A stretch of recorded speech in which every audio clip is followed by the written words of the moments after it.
वक्फ board को लेकर के कोई दावा ऐसा हुआ हो कि किसी स्थापित मंदिर पे उन्होंने दावा कर दिया और उसको रिक्लेम करने के लिए कोई कार्रवाई शुरू कर दी, ये हमारी नॉलेज में तो नहीं है। अगर है तो हमें बताएंगे, बाकी एक्सपर्ट पैनल में जो भी हैं बताएंगे।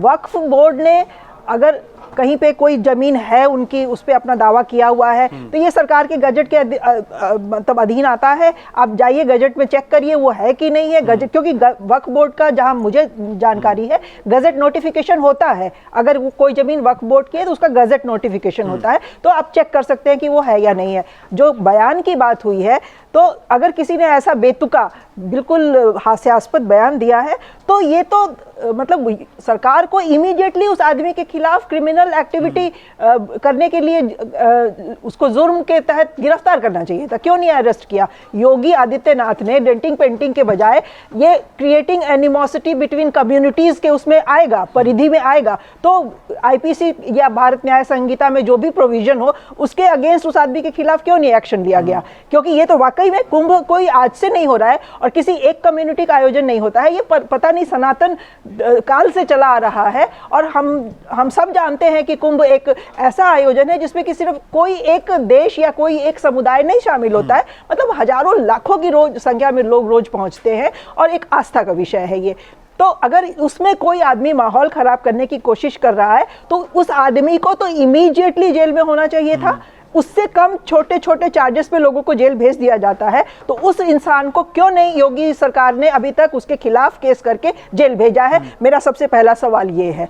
अगर योगी जी, ठीक है, Yogi ji law and order के मामले में सख्त है, तो उनसे तो और ज्यादा हमें ये उम्मीद होती है कि वो इस तरह के ट्रबल मॉन्गर्स को काबू में करें, इनिशियली ही काबू में कर लें, इंस्टेड ऑफ गिविंग स्टेटमेंट्स की हम डेंटिंग कर देंगे, पेंटिंग कर देंगे, उसके बजाय उसको जेल में होना चाहिए था, जो कि एक एग्जाम्पल साबित होता। दूसरा एक चीज मैं और कहूँ, अभी समीर जी ने एक बात कही कि हमने 13 का भी कुंभ देखा और पूर्ण कुंभ था 13 का, 19 में अर्ध कुंभ था, जो 13 में अखिलेश यादव की सरकार थी और 19 में योगी जी की सरकार थी। और उन्होंने कहा आजम खां को 13 में बना दिया गया, उसकी वजह से भगदड़ हो गई।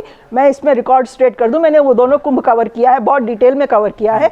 13 में जो भगदड़ हुई थी वो रेलवे स्टेशन पे हुई थी, रेलवे की गलत अनाउंसमेंट के प्लेटफॉर्म चेंज होने के गलत अनाउंसमेंट की वजह से हुई थी, जिससे कि लोग भगदड़ में एक प्लेटफॉर्म से दूसरे प्लेटफॉर्म की तरफ भागने लगे और उसी में 35 लोगों की जान गई थी। तो आजम खां को बना दिया गया इसलिए भगदड़ हो गई, वो भी रेलवे स्टेशन पे। नहीं समीर जी, कुंभ में कुछ नहीं हुआ था।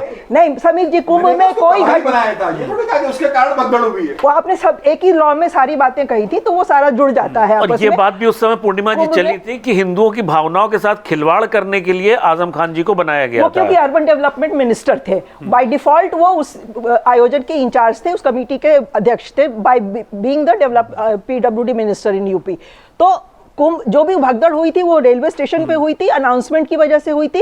कुंभ का आयोजन उस समय भी बहुत उम्दा हुआ था, मैं खुद उस आयोजन में पार्टिसिपेट किया है, मैंने कवर भी किया है और स्नान भी किया है। 19 का आयोजन भी मैंने देखा है। क्राउड मैनेजमेंट के बारे में मैं आज दावे के साथ कह सकती हूँ कि 13 का आयोजन मच बेटर था देन 19 का। क्राउड मैनेजमेंट में शाही स्नान का एक दिन था जिस दिन मैं वहां कवर करने गई थी और लिटरली दम घुटने से मेरी खुद की मौत होते होते बची, ये मैं आज आपके कैमरे पे कह सकती हूँ इस बात को।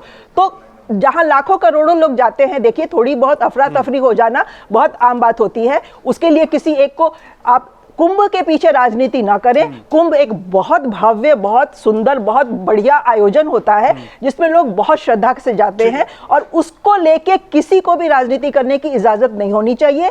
जो भी माहौल बिगाड़ने की कोशिश कर रहा है उसके अगेंस्ट इमीडिएटली केस दायर होना चाहिए और उसको जेल के पीछे भेजा जाना चाहिए। अमर उजाला जीवांजलि के सारथी की मदद लें और महाकुंभ में स्नान जरूर करें।